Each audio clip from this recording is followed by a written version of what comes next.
I find the debate between the Beatles and the Rolling Stones to be a super interesting one. Who made the better music? But even more interesting than that is who was the better songwriting pair? Jagger and Richards or Lennon and McCartney? Now I've heard music from the two of them, the two pairs. I've not really heard a slow ballad from Richards and Jagger yet, and this seems to be one of them. This is a track that was originally written as a lullaby for Keith Richards' son, but then got into the hands of Jagger after he came out of a coma, a sort of drug-induced coma, and his girlfriend said to him, "It would take wild horses to take me away from you." So a super cool story behind the track. It served as an inspiration for the music. Now, I've not heard the Rolling Stones music in a minute, so I'm super excited to get back into their catalog. Hope you guys enjoy this reaction. Here we go. This is Wild Horses by the Rolling Stones. If you do end up enjoying the video, hit me with a like, maybe share it with a friend, and if you haven't already, subscribe and join our awesome community. Here we go. Oh,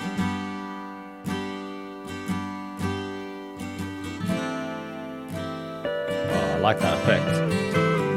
It's panning from left to right.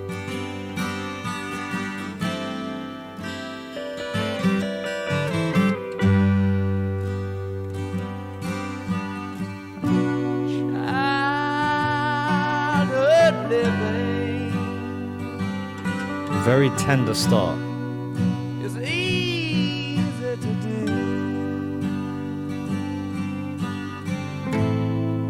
The things you wanted, The guitars are beautifully mixed. I taught them for you.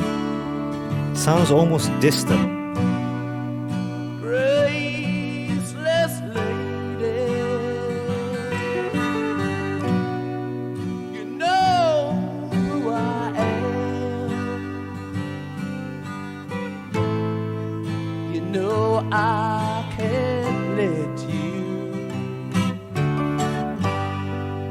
slide through my hands. Wild horses couldn't grab me away. Wild horses Very, very tender start. Really like this track. couldn't drag me away. That harmony in the voice as well. I watched you suffer. It almost sounds like his voice is breaking up from the emotion.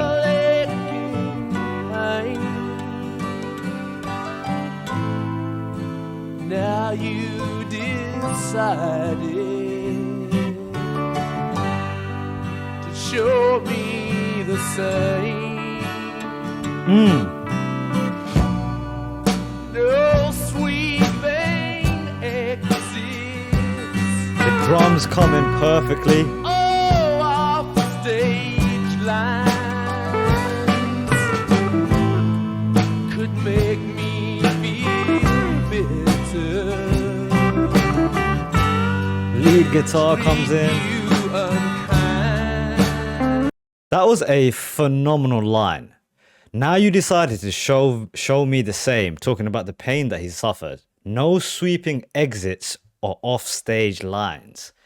Everything is drama filled with this person, and there's no leaving it almost. The pain is ever present with this, whoever this person is he's talking about. Now, it feels like that the verses are almost speaking about two different parts of his life, maybe. The first one seemed to be about like past trauma, I would almost say. And the tenderness of his delivery also. Jagger's doing that phenomenally well, by the way. It makes it almost seem like he's looking back in forgiveness to the people who have hurt him, perhaps. Even with this second verse, he seems to be speaking about a relationship that went really badly, but it's not in bitterness. He seems to be in a very forgiving tone. It's a beautifully delivered track, man, especially when he doubles up his voice. That tenderness, the pain comes through. And the delivery on the verses too, I was saying, it almost sounds like his voice is breaking up from the emotion of whatever he's singing about. It's really, really well done. I'll back it up once again.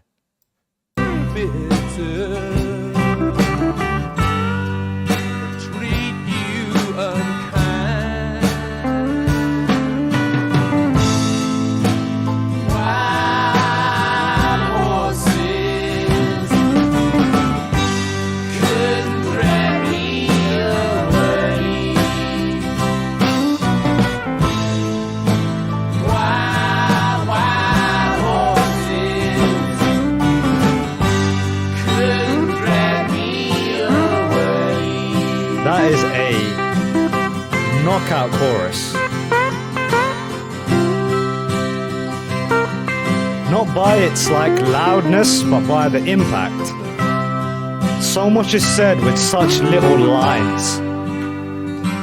So simple. I know I've dreamed you a sin and a lie. I have my freedom, but I don't have much time. Faith has been broken. Tears must be cried. Oh, Let's do some living after we die. oh, I'll take it back so we can hear that verse again. I think that's my favorite verse of the three so far. Let's do some living after we die. Talk about a great line, man. This one's a heartbreaking one, this verse. Again, I think the time is shifting in it, in my opinion. The first one was about childhood, you know, those early memories. Then it's this sort of first love, maybe, that happens to you. And then the third verse is becoming old and looking back. I know I dreamed you a sin and a lie. In his old age, he's almost looking back at this maybe topsy-turvy relationship where there was love, but there seems to be also bad in it. Sin and a lie. I have my freedom, but I don't have much time. I don't have you anymore. I have my freedom, but I'm dying. I'm getting older. Faith has been broken. Tears must be cried.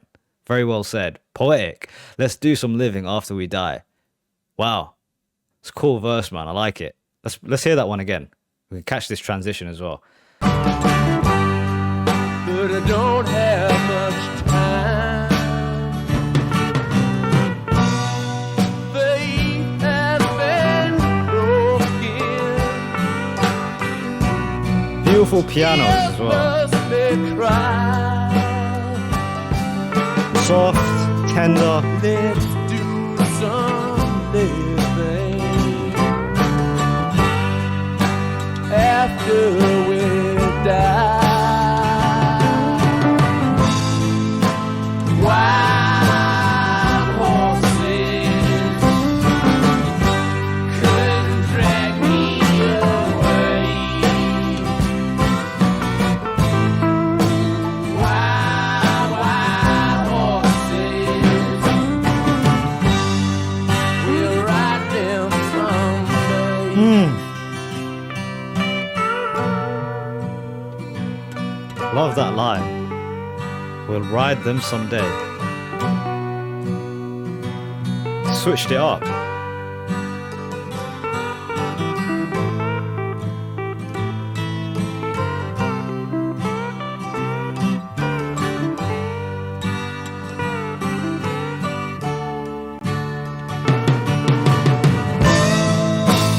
Wild horses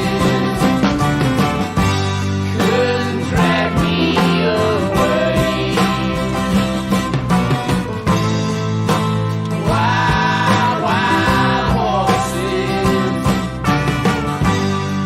we'll ride them someday.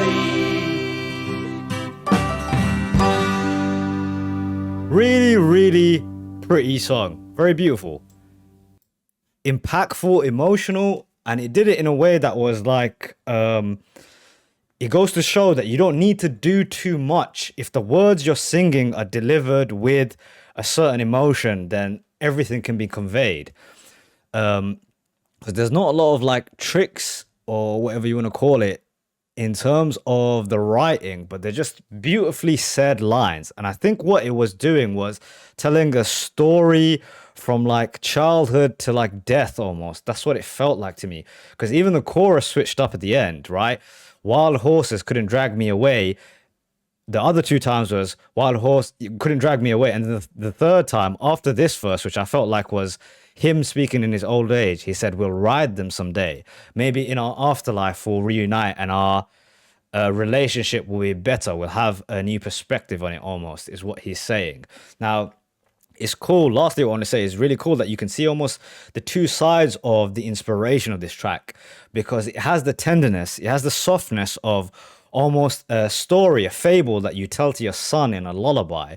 It feels like that, especially with this early part of it, right? Childhood living is easy to do. He's almost speaking to his son. You can hear it.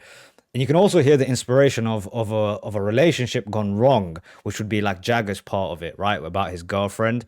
Really cool that you can see that. What I think is also the best part of the sentiment of the track is that even though he's speaking about a relationship that goes wrong, it's not in like bitterness. That's the coolest part of it. It's like he's speaking in forgiveness of this person. Like maybe we were young and we didn't understand. That's what it feels like, you know. It's forgiveness of like past bad relationships. I mean, it could be a ton of different things. I guess you can take it wherever you want. It could be like a story of like a bad childhood, coming to grips with it, right? That was the beginning part. The second part was suffering through the pain of like your teenage years almost. Bunch of different ways you can take it, and it's all because of the great writing. I really love them as a pair. They work so well together. And you have to say, Richards, man, as a musician and a songwriter, the whole total package he is. Plays the rhythm part, he can play the lead guitar, he can write the song. I think the guitars are mixed so well in this thing as well. You can almost hear every strum and like the vibration of the strings. So well done. 2 thumbs up, man. Very good song.